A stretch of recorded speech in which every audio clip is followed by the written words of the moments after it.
Ya, Oh, Assalamualaikum budaya. warahmatullahi wabarakatuh. Shalom, Om Swastiastu. Pada hari ini saya akan menjelaskan tentang tata ruang Kota Dubai yang bagian dari Uni Emirat Arab. Ini dipandu oleh Pak Asep.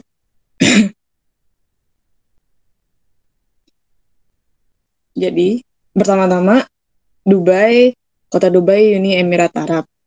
Dubai dalam bahasa Arab, tulisannya Dubai, adalah salah satu dari 7 emirat dan kota terpadat di negara Uni Emirat Arab atau UEA, atau dalam bahasa Inggris disebut United Arab Emirates UAE. Kota ini terletak di sepanjang pantai tenggara Jazirah Arab dan di selatan Teluk Persia.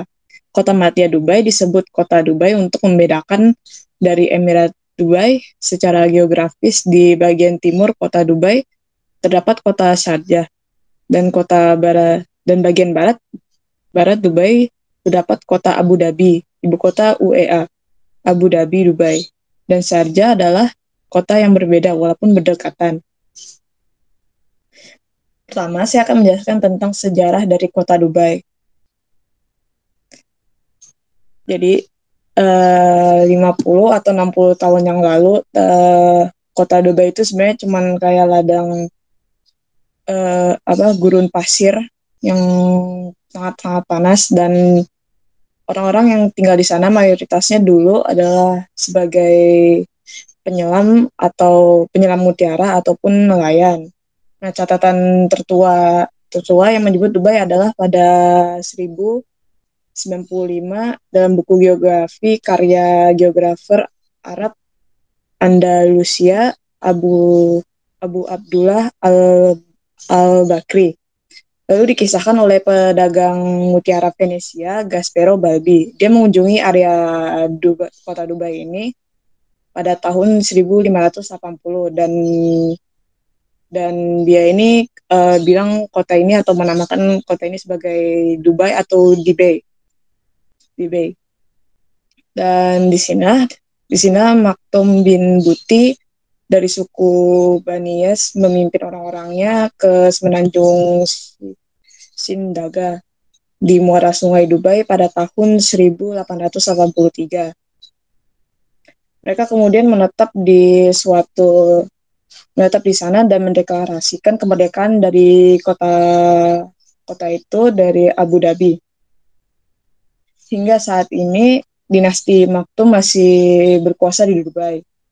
Titik balik Dubai terjadi pada saat tahun 1950 yang dimana ditemukannya adanya minyak bumi pertama kali ditemukan, emas hitam, dan mengubah wajah atau pandangan dunia terhadap kota Dubai. Sheikh Rashid bin Said Al Maktoum mulai perkembangan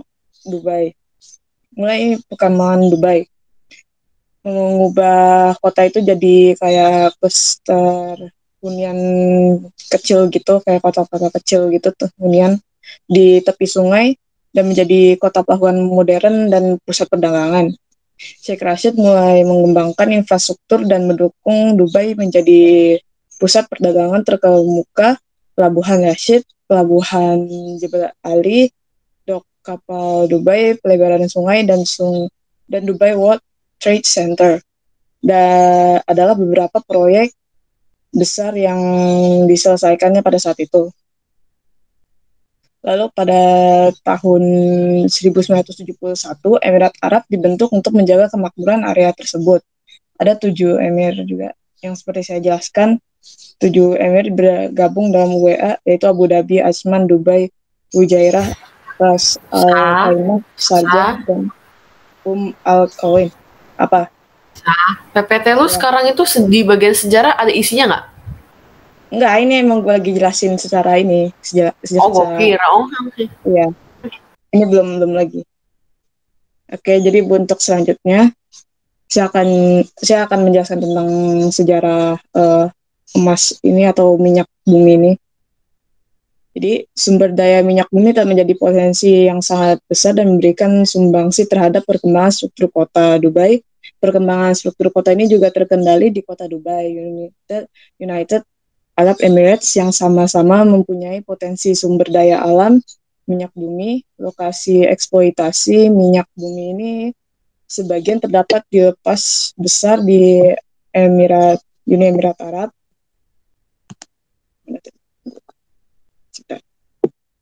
Maaf. Oke. Ini Emirat lokasi eksploitasi minyak bumi ini bagian terdapat di lepas pantai, sebagian lagi di daratan. Pertumbuhan penduduk dipercepat pada 1970-an setelah penemuan cadangan minyak besar di Emirat Arab yang menarik tenaga kerja yang besar kekuatan, terutama di negara-negara di luar negeri. Pemerintah Dubai menggunakan pendapatan minyak untuk mengembangkan infrastruktur dan proyek industri seperti Bandara Internasional Dubai, Pelabuhan Rashid, Passion 2005, dalam Nasar DKK 2014. Perkembangan secara dramatis dalam bidang tutupan lahan perkotaan lebih dari 39 tahun, 561 km persegi, yang merupakan tingkat pertumbuhan tahunan yaitu 10,03%. Lalu perkembangan struktur kota yang signifikan terjadi setelah tahun 2000 dengan tingkat pertumbuhan tahunan sebesar 10,03% dengan puncak 13,03% selama tahun 2003 hingga 2005. Membuat Sandri pola perkembangan penggunaan lahan dan struktur kota di sekitar wilayah eksploitasi minyak bumi di Kota Duri, JPWK 12/4 366 Dubai, salah satu kota dengan pertumbuhan tercepat di dunia. Jadi ini ada mall, salah satu mall di Kota Dubai. Mall ini disebut sebagai mall terbesar di dunia. Lalu ini ada Kota Dubai yang bisa dilihat dari atas. Lalu yang kedua, konsep dan tata ruang. Konsep tata ruang. Nah, 60-50 tahun yang lalu, Kota Dubai hanyalah sebuah lahan pasir yang kosong seperti saya jelaskan tadi pada sejarah Kota Dubai, yang masyarakat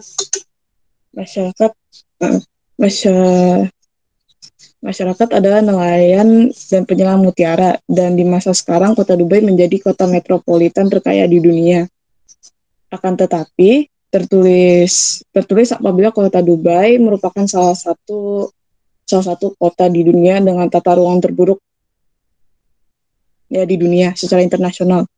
Kota Dubai tercatat pada peringkat kedua dalam tata ruang kota terburuk di dunia, dan peringkat satunya adalah Jakarta. Peringkat ketiganya ada Brasilia dari Brazil, dan disusul oleh kota Atlanta, Amerika Serikat pada peringkat 4. Dan ini yang disebutkan mengapa tata ruang Kota Dubai sangatlah buruk. Karena ini terdapat ketidakseimbangan antara pemukiman dan tempat-tempat gedung-gedung pencakar langitnya.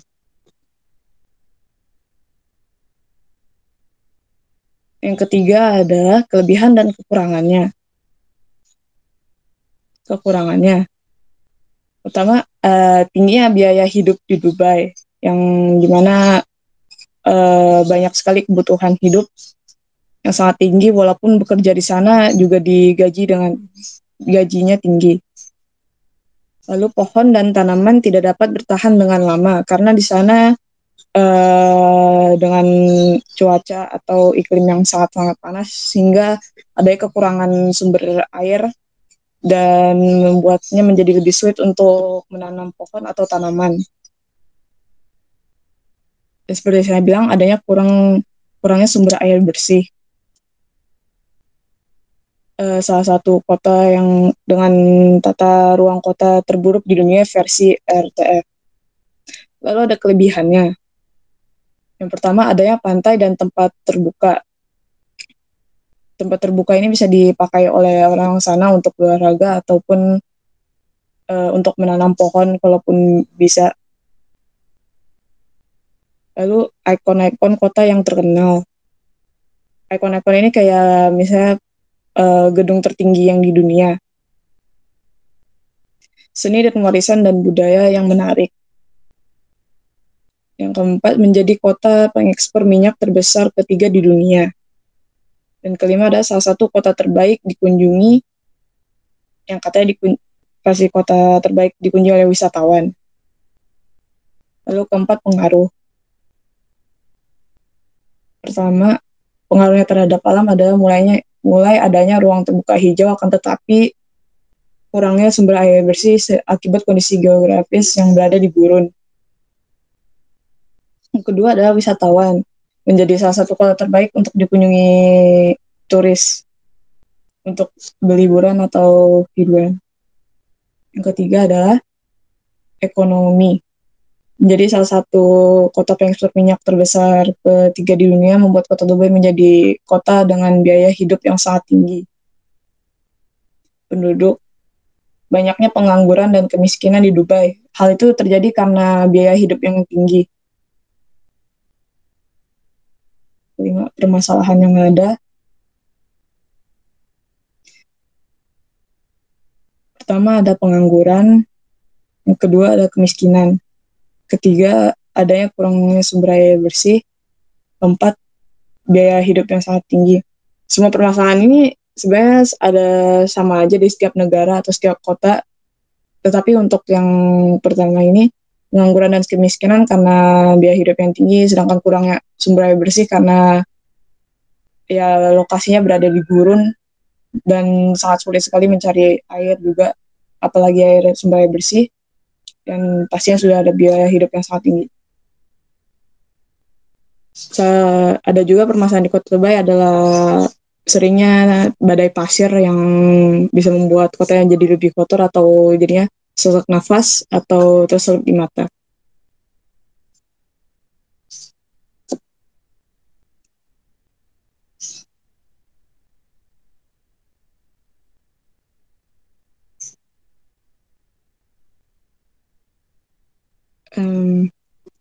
Sebentar ya.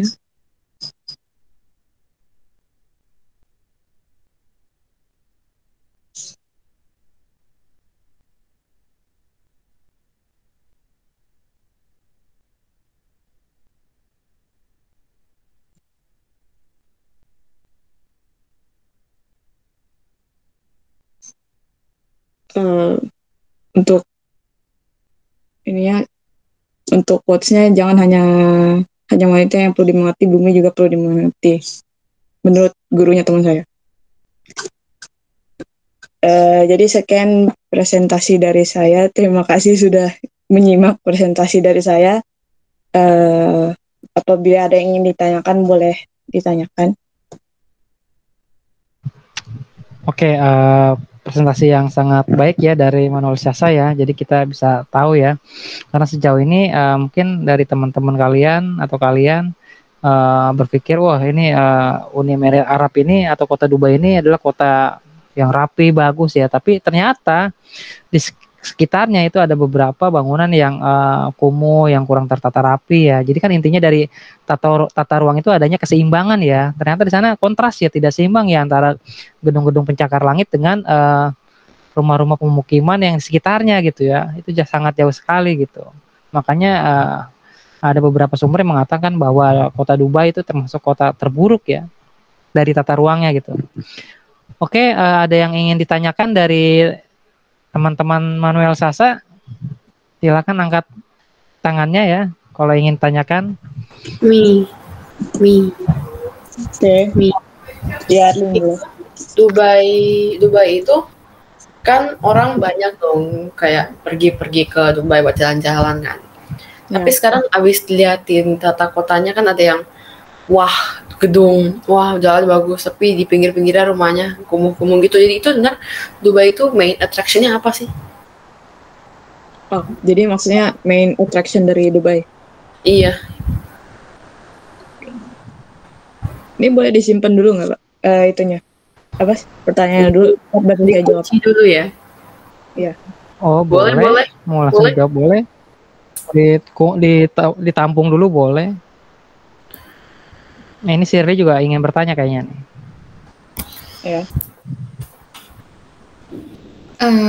Saya sebenarnya tertarik banget sama presentasi yang ini karena kayak yang tadi Pak Asep bilang, selama ini kan kita taunya Dubai itu mewah-mewah gitu. Jadi pas saya simak kayak banyak banget yang saya mau nanya sebenarnya. Salah satunya itu meskipun Dubai masuk ke tata ruang terburuk, kenapa masih bisa rekomen bagi wisatawannya gitu? Pasti ya jawabannya simpelnya itu kan karena kan Dubai banyak ini, kan Dubai banyak ini. Tapi kayak gimana ya kalau dipikir lebih jauh rasanya kayak ada yang kurang srek gitu, kayak kan tapi dia tetap aja tata ruang kotanya terburuk. Selain itu yang tadi udah ditampilin kontras banget perbedaan antara gedung pencakar langitnya dengan pemukiman yang kumuhnya itu. Jadi meskipun memang iya sih jawabannya ya jelas lah kan kalau turis nyarinya yang tempat bagus-bagus, tapi kayak agak gimana gitu karena tetap aja kayak ada embel-embelnya itu dia tata ruang terburuk. Terus sama apa ya tadi saya mau nanya, mungkin ini baru satu pertanyaan dulu aja, nanti kalau saya udah ingat saya tanya lagi. Udah itu aja, terima kasih. Oke, terima kasih. Ada lagi? Gimana? Oke, yang lain gimana nih, anak cowoknya mana nih? Hansen, Jamie, Theo juga mana nih? Jangan ditinggal tidur lagi saya nih. Raja, dibuat ada pertanyaan dong. Mundur ke PT-nya deh, mau lihat doang, lihat. Kenapa? Mundurin PT-nya. Ke mana? Mundurin PPT-nya. Oh, ya silakan. Itu, yang cara mengatasi permasalahan itu. Oh, itu salah ketik, soalnya tulisnya video tapi nggak ada. Itu ya udah. Kalau gitu upaya apa yang udah dilakuin buat mengurangi permasalahan yang tadi kayak pengangguran?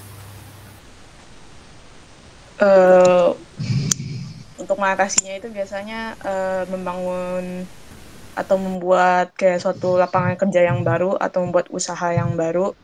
Biasanya sih kalau enggak dipekerjakan di luar negeri, di negeri kayak jadi apa ya, TKA gitu di negeri lain.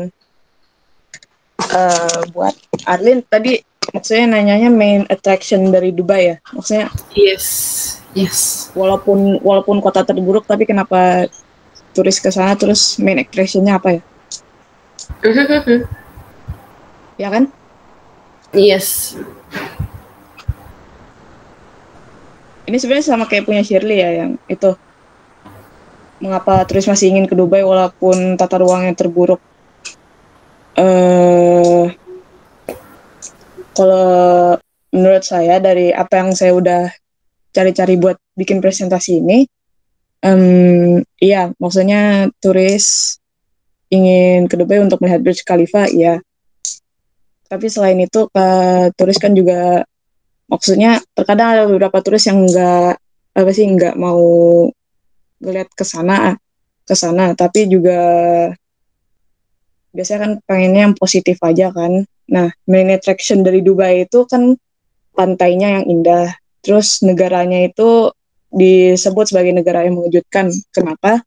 Karena ada dari pandangan orang-orang itu, maksudnya negara lain, misalnya kita sebagian bakal beranggapan kalau misalnya kota Dubai itu kayak membatasi diri atau membatasi diri dengan pendatang karena Dubai itu kayak dikenal sebagai negara Muslim. Namun ketika pergi ke sana itu, kita orang-orang tuh bakal dibuat terkejut karena dibilangnya Dubai itu ternyata terbuka dengan semua pendatang manapun. Jadi turis-turis tuh bilangnya Dubai itu kota terbaik untuk dikunjungi wisatawan. Selain itu juga main attraction-nya itu ada tempat belanjanya, kayak yang tadi itu mall. salah satu mall terbesar di dunia. Itu kayak mall-mallnya itu semua barang yang dibutuhkan itu ada, berbagai barang ada di sana. Kayak dari pakaian, emas, rempah-rempah, sama yang lainnya itu juga ada. Lalu gurunnya, kadang ada banyak orang yang pengen main-main di gurun atau pengen foto-foto di gurun gitu, karena ada pemandangan yang indah, misalnya kayak sunset di gurun gitu, itu di sana bagus, jadi orang pengen kayak foto-foto atau lainnya. Terus di sana biasanya juga ada festival belanja gitu, kayak Dubai punya festival belanja tahunan, kayak kita bisa nemuin banyak merek atau brand dari produk-produk yang pengen kita beli, itu ada di sana di festival itu. Mungkin ya itu sih dari main attraction atau mengapa turis masih pengen ke Dubai walaupun tata ruangnya terburuk. Tapi terkadang emang turis juga ya gimana ya, walaupun udah tahu tata ruangnya terburuk, kadang pengen ngambil ya enaknya. Mungkin ya maksudnya sebenarnya pilihan sendiri-sendiri sih antara turis pengen ke sana mau ngeliat apa atau ya apalagi nggak peduli tentang tata ruangnya, pokoknya ya enaknya aja. Mungkin pengen jalan-jalannya coba-coba ya. Iya, pengen cepat-cepat aja, pengen ambil apa yang dia mau. Maksudnya ya untuk apa, untuk dilihat juga. Maksudnya kalaupun tata ruang terburuk ya semua orang pasti punya. Untuk pemukiman yang kayak miskin atau apa kumuh gitu, kumuh maksudnya, pasti di setiap negara ada, nggak mungkin nggak ada ya. Ya anggapannya aja kayak kita di negara sendiri dan kita udah tahu, bisa di Jakarta ini kan kita udah tahu ada pemukiman kumuh, dia mau diapain, turis pun kesini juga nggak ngeliat itu juga. Mungkin itu aja.